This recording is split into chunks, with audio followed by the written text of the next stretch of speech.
Hi, I'm Debbie with Nixene Publishing, and we are resuming our conversations with very interesting people in the graphene world. We're coming to you from Florida here for myself, Yorkshire, England for Adrian, and we have a special guest today, and that is Dr. Chris Griggs, who is coming to us from Vicksburg, Mississippi, and he is someone who works with the U.S. Army ERDC, and he's going to tell you a lot about the cool things that they're doing over there. Hi, Chris, welcome. Hi, Debbie, thanks. Yeah, so I'm Chris Griggs. I am a senior research physical scientist at the U.S. Army Engineer Research and Development Center. We're in the business of solving problems, and graphene is something that we've been interested in working with for a while. We've been active for about 5-6 years now, and we're seeing a lot of application space for a lot of the challenges that we're facing, both for military and civil applications. It is great to have you here, Chris, and we're excited about the things that you're doing over there. We've got a lot of news in the graphene world from you. Can you tell us a little bit about what you've been doing and some of the things that you can tell us about? Sure, yeah. So I work in the environmental lab. So we look through that lens in terms of environmental, mitigating environmental hazards and contaminants, and looking at, pollution sources and things like that. So a lot of what we do is develop chemistries and novel materials and processes for treating complex waste streams.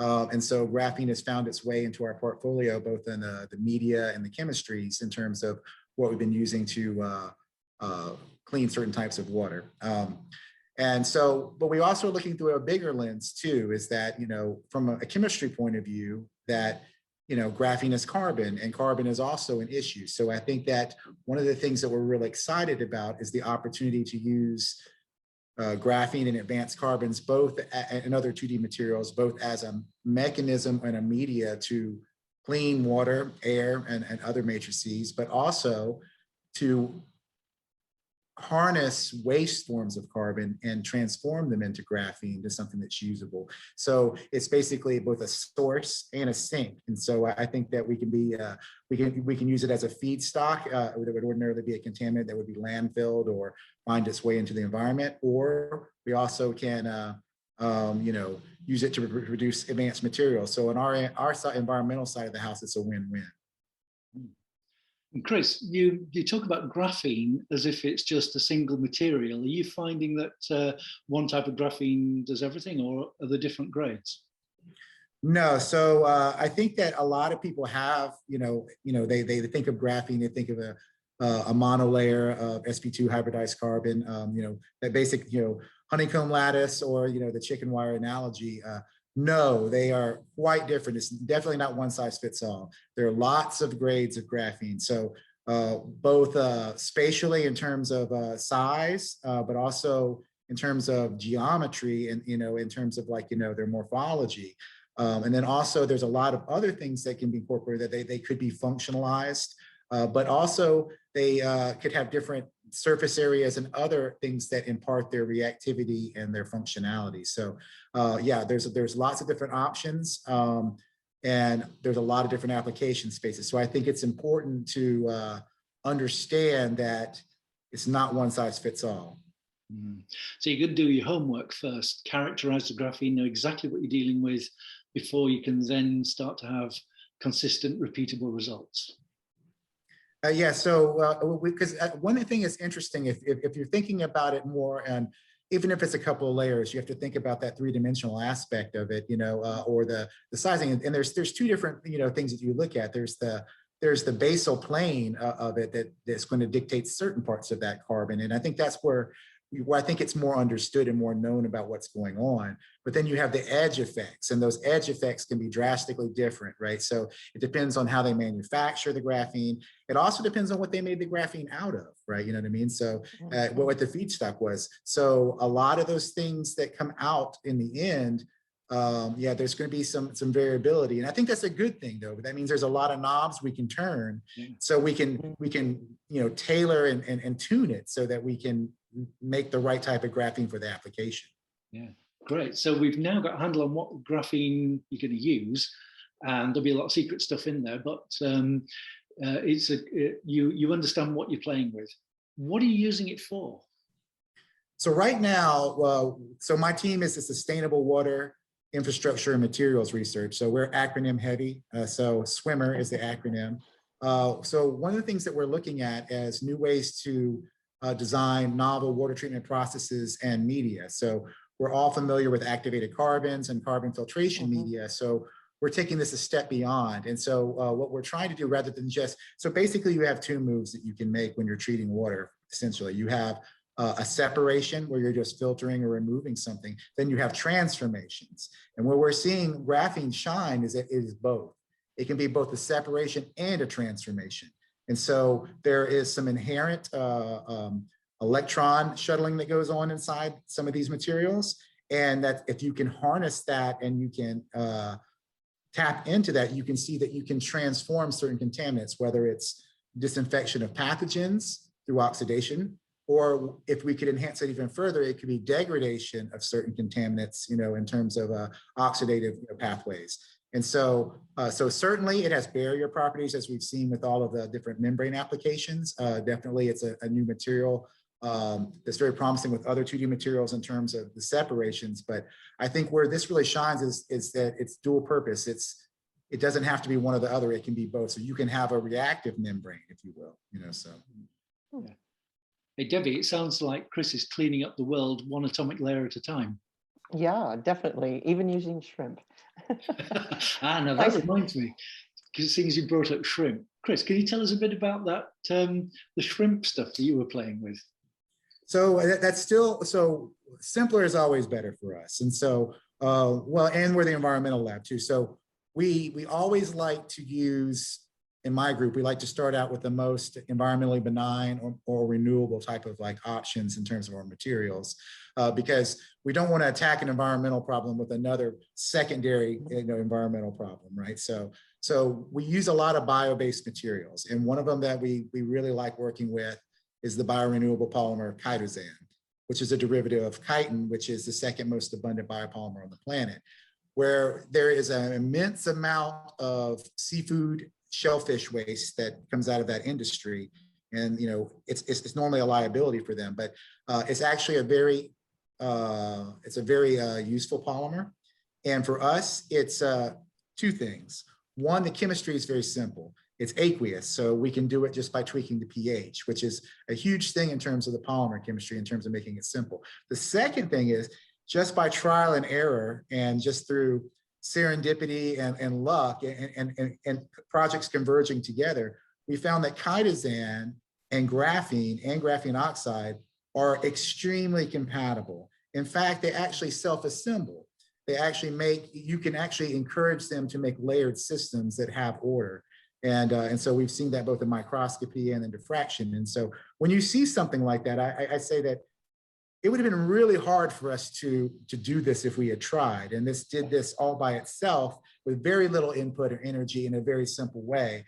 And so that's always like a sure sign that to me, it's a positive indicator that these materials should be together and we should explore them. And so yeah, so it's still a big part of our portfolio.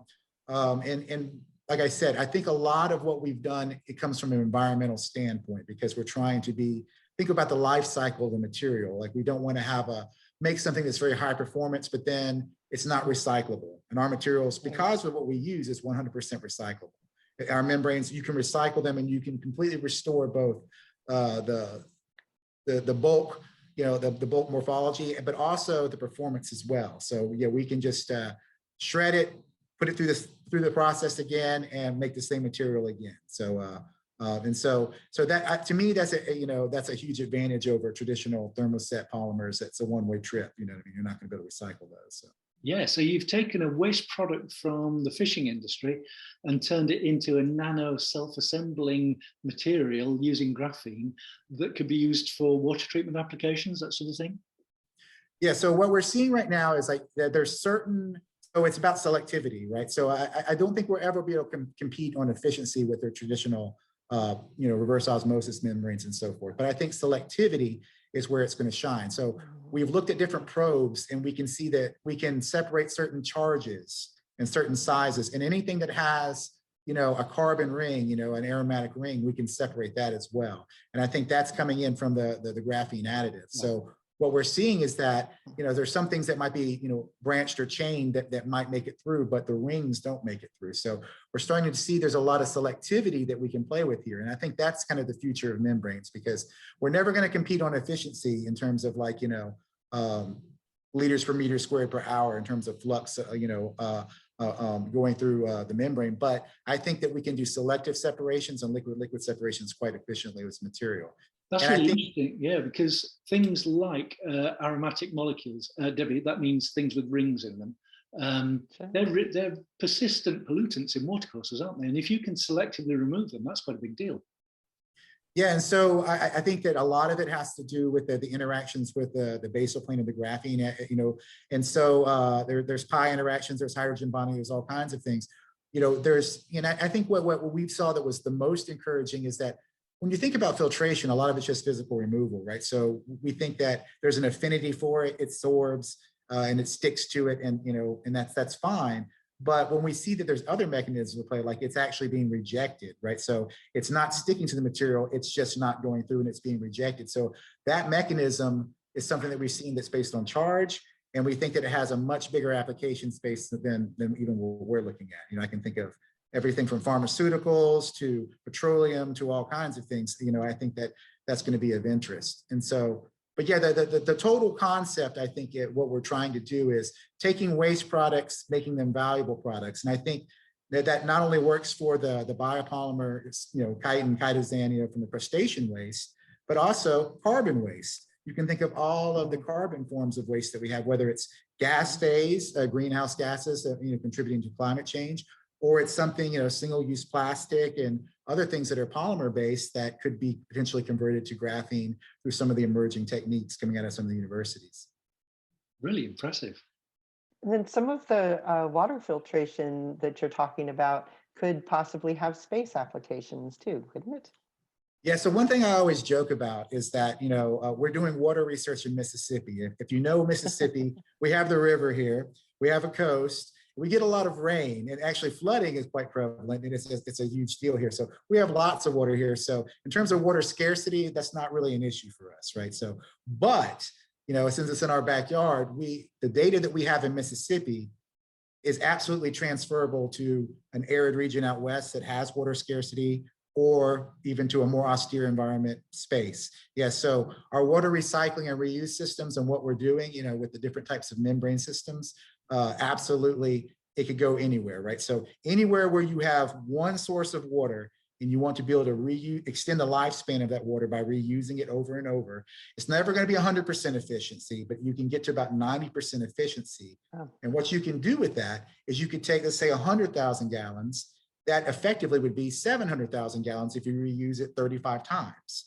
And so if you can safely do that, I can see where that definitely has utility, in water stress regions and extremely water stress regions like space. So, which is exciting. True. It really is. And recycling is great, but ultimately things are going to be thrown away at some point. Chris, tell us what happened when you took this shrimp chitosan graphene composite and put it down the sink. What happened? Yeah, so we typically frown on dumping things down the sink, but sometimes these things happen. We actually do have mechanisms in the lab to to deal with that. But yeah, so it was funny because one of my researchers was working heavily with it over a stainless steel sink and hood. He's a messy researcher. Let's put it this way. So he's very good, but he's very messy. So when we have tours and inspections, we have to go behind him and make sure that we've cleaned up after him. So, but anyway. We basically went in and we saw it was sticking to the stainless steel, and he said he couldn't get it off. And I said, well, why is that? And he's like, I don't know. I've scrubbed it and scrubbed it. It won't come off. And so one of the things is these are the types of scientific observations you need to look at. It's coating something like the stainless steel is not trivial, right? You know what I mean? And if we had intentionally tried to do it, that would have been a problem. So I can see definitely our platform or our baseline material that we use, it obviously has a coating space. So these are the types of things on a day-to-day basis that, or it looks like it's a problem and we just made a mess. We're like, wait a second, this mess is actually important, right? You know what I mean? I'm glad you can't clean it up, you know what I mean? Because I'm glad it won't come off, because, you know, there's certain applications where we don't want it to come off, right? You know, so if we put a coating on there. So I can see that having a much broader application space in terms of, you know, coatings, which is the big deal, you know, so. Yeah, me too. I mean, I think it was Asimov that said that great leaps forward in science are not eureka moments, but a scientist sort of observing something and going, oh, that's funny, which is just what you said. And we try, in terms of the science, technology, engineering, mathematics, STEM research that we have, we usually bring in a lot of students in the summer. And so one of the things that we've been doing for the past, since 2017, 2016, is we give them all a graphene project, because, you know, we feel like graphene is the future. So we're getting our young minds exposed to graphene. And it's funny that you mentioned that. So sometimes we have, you know, whoever shows up first gets the best project, right? So I had a really, you know, interesting chemistry project that I had for our first intern, which was about polymer science. And I had really high hopes for that one. Then I had another one where we're going to put catalytic metals into our baseline material, our graphene composites, you know, for these catalysis reactions. And I said, this is going to be great too. And then I had one person who showed up last, and I said, well, we have all these different, you know, types of wastewater. Just take some of the small you know, pieces of our composites and see how they interact with these different wastewaters, you know, different, you know, chemistries and things and so forth. And it's funny, the last one that I just said, just try this, and very little thought in it, actually was the catalyst and the genesis of everything we're doing now.